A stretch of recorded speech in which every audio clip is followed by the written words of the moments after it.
Que olha só, os ministros do Supremo Tribunal Federal aprovaram um aumento de 16% nos próprios salários. O Rodrigo Cardoso, queria saber de você, porque essa decisão aí abre caminho para reajustes salariais em todo o judiciário, já que a remuneração dos ministros serve também como limite máximo nas instâncias judiciais. É isso mesmo?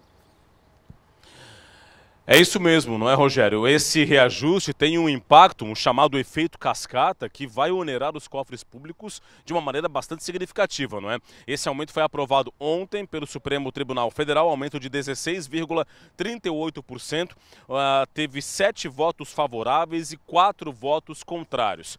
Essa proposta precisa passar pelo crivo do Congresso Nacional para que então vire de fato uma realidade para os ministros do Supremo Tribunal Federal.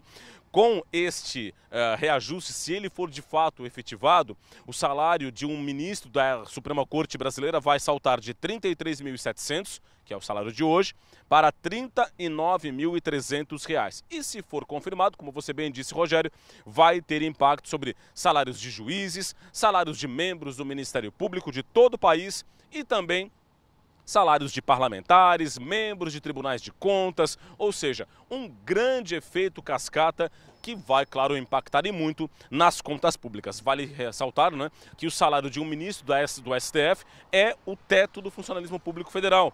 Então, R$ 33.700 e vai aumentar aí para R$ 39.300. O impacto inicial previsto só nas contas do Judiciário Federal, nas 3 instâncias, é de R$ 717 milhões por ano. Isso, então, sem contar a Justiça dos Estados, o Ministério Público Federal, os Ministérios Públicos Estaduais e também os tribunais de contas de todo o país. Portanto, esse é um impacto do reajuste, que agora vai para o Congresso Nacional e, se for aprovado, vira realidade para os ministros e para todo o judiciário brasileiro. Sem falar que 16%, se a gente considerar uma inflação aí de 3 a 4%, é um aumento de 4 vezes acima da inflação. Difícil achar trabalhadores no Brasil que tenham tido nesse período um aumento de 4 vezes acima da inflação. Não é mesmo, Rogério? Volto com você nos estúdios do Santa Catarina no ar. É verdade, Rodrigo. Obrigado pelas informações. Eu já estou recebendo aqui a Janine Alves, que é a nossa comentarista de economia. Bom dia, Janine. Bom dia. Olha só, em tempos de cortes, a nossa Corte Suprema, que deveria dar exemplo, age de forma contrária, não é isso? E na contramão da história, né? Até porque, assim, nada contra o aumento numa situação em que a economia estivesse fluindo, que tivesse dinheiro nos cofres públicos para isso. Mas exatamente nesse momento onde os cortes são drásticos, por exemplo, se fala, óbvio, que os dados liberados foi em relação ao impacto do salário do juiz, 700 milhões, enfim, no judiciário.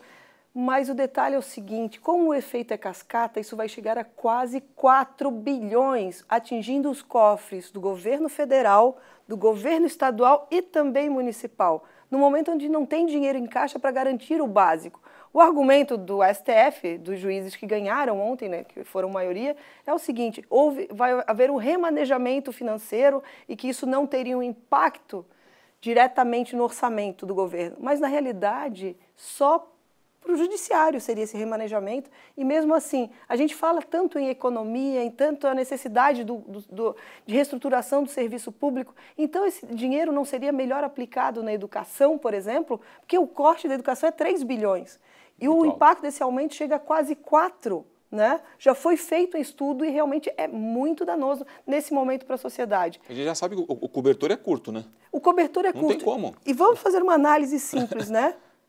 O reajuste é para o judiciário e tem o efeito cascata, é remanejamento de despesa. Óbvio que é merecido porque as pessoas trabalham, fizeram um concurso, com exceção do STF, que eles passam por indicação política. Muita atenção, inclusive porque quem votou ontem, né, a favor do aumento foram pessoas nomeadas pelo Fernando Henrique Cardoso, pelo Lula, pela Dilma, e parece que o rastro, né, desses presidentes permanece. Então, muita atenção na eleição.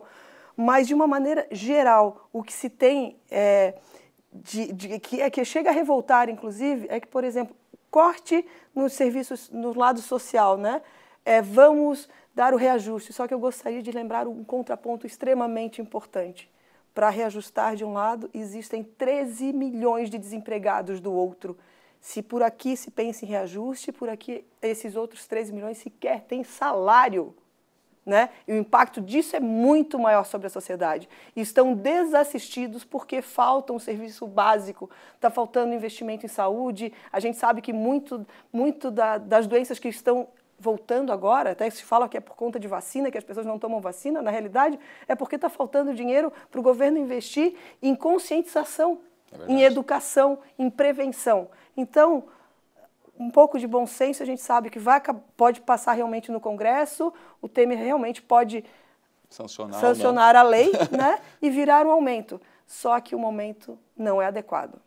Até porque, né, o salário mínimo teve um aumento de R$17 de 2017 para 2018. Que aumento foi esse de apenas R$17, enquanto que eles vão ter um reajuste aí de mais de R$5.000? Não, e o governo comemorou essa questão de redução do salário, porque a inflação foi menor, então o índice de reajuste foi menor no salário mínimo, porque tem uma economia abaixo do que vai ser gasto agora. Então, assim, se tudo diluir o aumento do salário mínimo para toda a população, o impacto econômico e a movimentação é muito maior do que se aumentar o salário do judiciário ou de quem ganha mais, né, na economia. Então, se é para escolher um aumento, talvez o melhor momento seja para aumentar o salário mínimo e fazer com que essas pessoas consumam mais alimentos, porque o que falta na mesa do brasileiro hoje é comida, né? E a gente sabe que o aumento, a partir de determinado nível, ele vai causar economia, viagens internacionais, enfim, porque é o que acontece, né? Porque as pessoas já estão com as necessidades básicas supridas, que é muito diferente de quem recebe um salário mínimo.